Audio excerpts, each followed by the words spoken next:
Hello, and welcome to a little video about the Unit 3 quiz review. Let's get started. Number 1, identify the domain and the range using the table below. All right.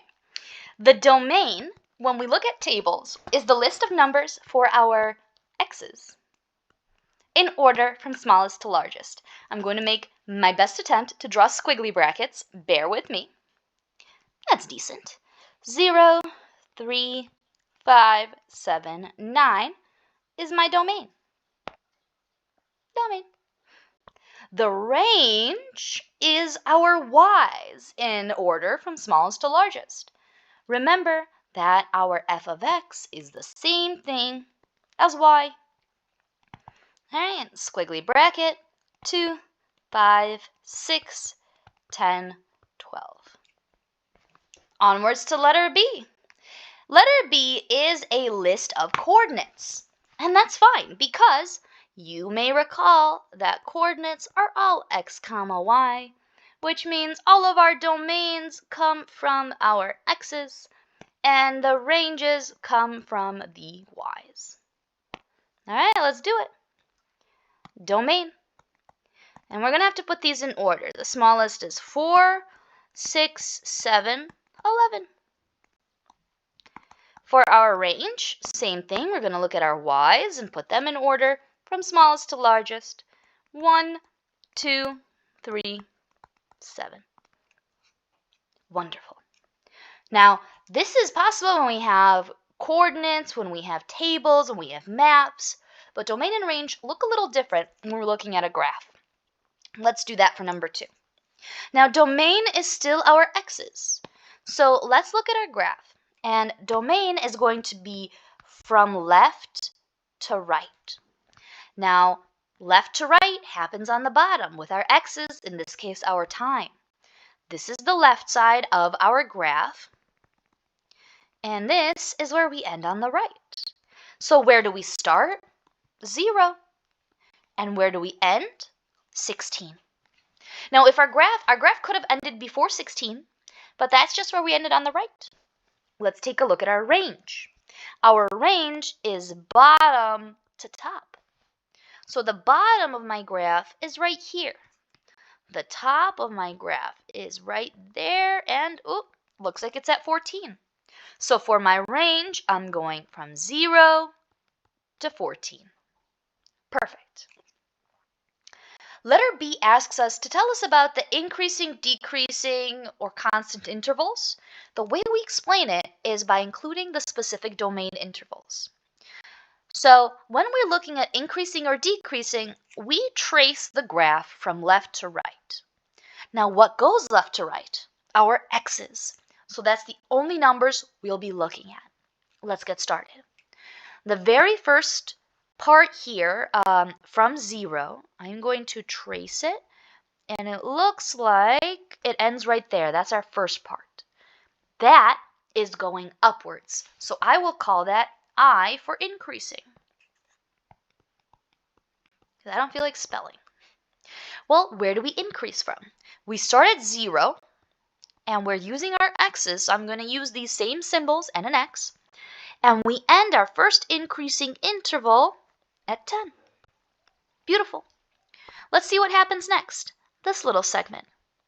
That is called constant. C for constant. Our constant interval starts at 10 and ends at 12. So it's between, whoops, I don't know why I wrote the 12 first. We're between 10 and 12. Now this last segment, is it increasing, decreasing, or constant? That one right there. Think about it before I highlight it.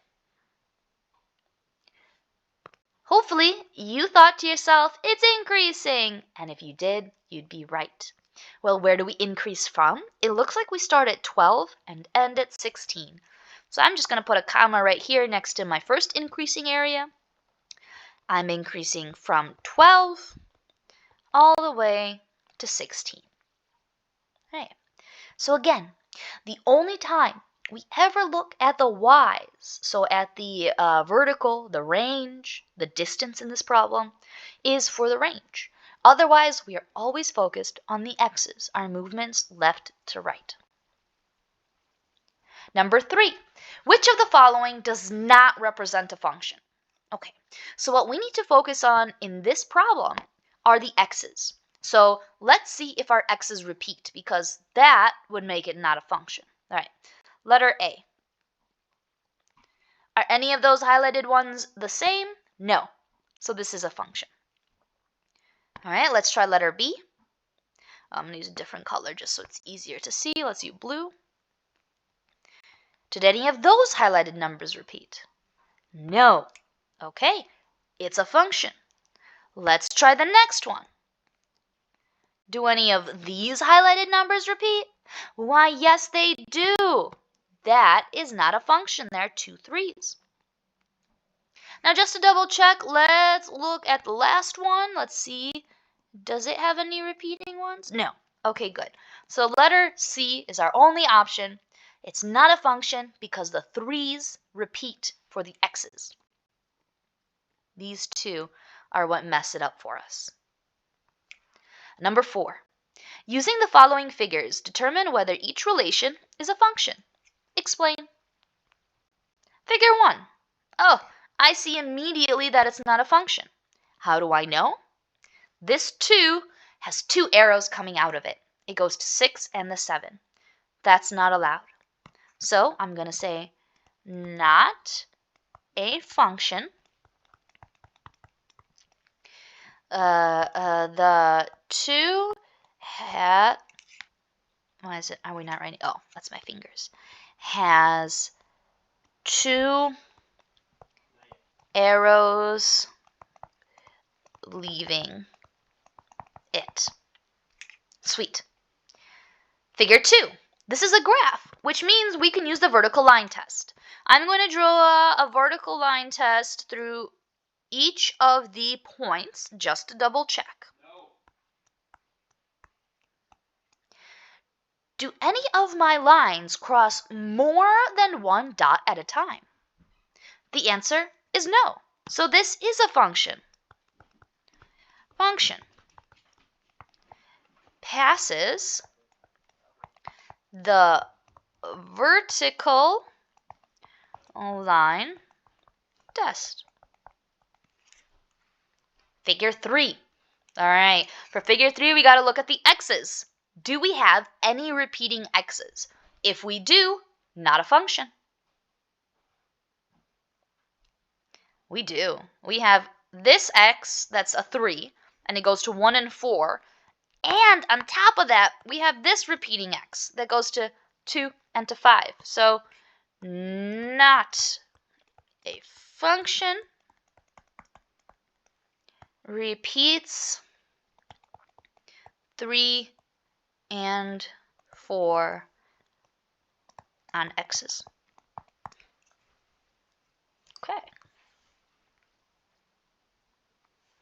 Onwards we go to the next lesson. The sequences. All right, number 5. Consider the sequence shown. I numbered them just to remind y'all that we're going from left to right. Okay? Describe the pattern. Well, it looks like to me we are adding a row plus 1. What I mean is there's 1 dot here. There's 1 dot on top, 2 dots. 1 dot, 2 dots, 3 dots. So add a row plus 1. Draw the next 2 figures next to the existing pattern. I'm glad I included that. Let's do it. My next figure would have 4 dots on the bottom.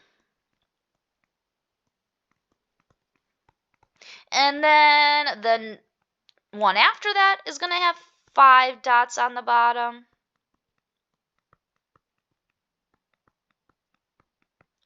I am so not an artist, but that's okay. You get the picture, I hope.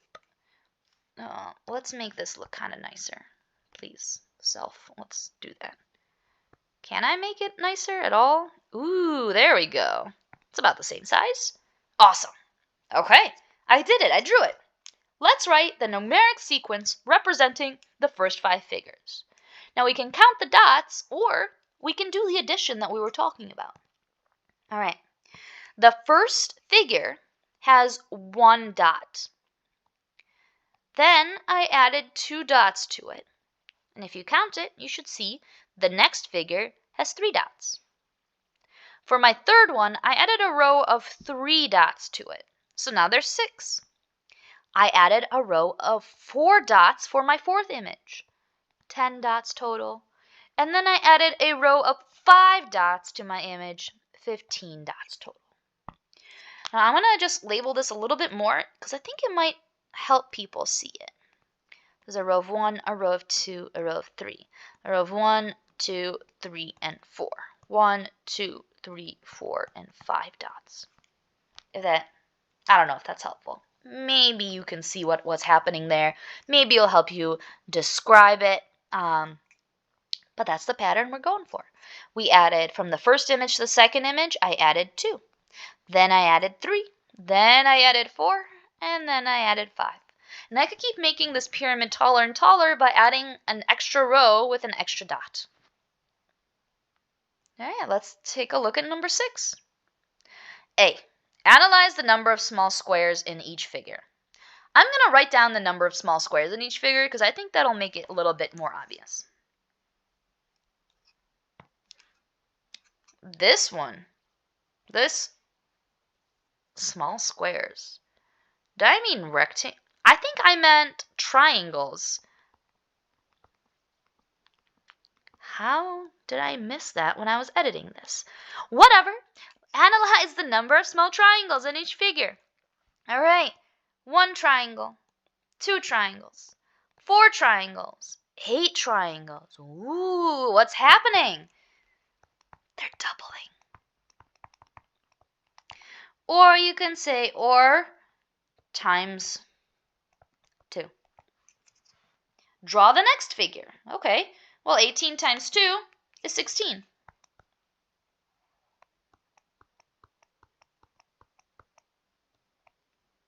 Two, 3, 4, 5, 6, 7, 8. Ooh, did an extra square. Let's try it like this. There we go. 16 triangles. Aha! Letter C. Represent the number of small triangles. Oh, see, I guess I fixed it in C but forgot to an A. Oh, past Gooman. All right, represent the number of small triangles in each figure in the first 7 figures as a numeric sequence. All right, let's start. First we have 1. 1 times 2 gave us 2. Times 2 gives us 4. Times 2 gives us 8. Times 2 gives us 16, and that's 5. We need 2 more numbers. Times 2 is 32. That's 6 numbers. Times 2 is 64. Perfect. Let's fill in the table. The term number is the amount of numbers we have on the list. So it's just 7 because we have 7 numbers. 1, 2, 3, 4, 5, 6, 7. There are 7 terms in my list. Now let's write down what the value of each term is. The first number on my list was 1. The second was 2. The third was 4. The fourth was 8. The fifth, 16. The sixth, 32. And the seventh was 64. Okay. I hope this was helpful. If you have any questions, please let me or your teacher know. We'd be happy to answer them. Have a wonderful rest of whatever day it is for you. Bye!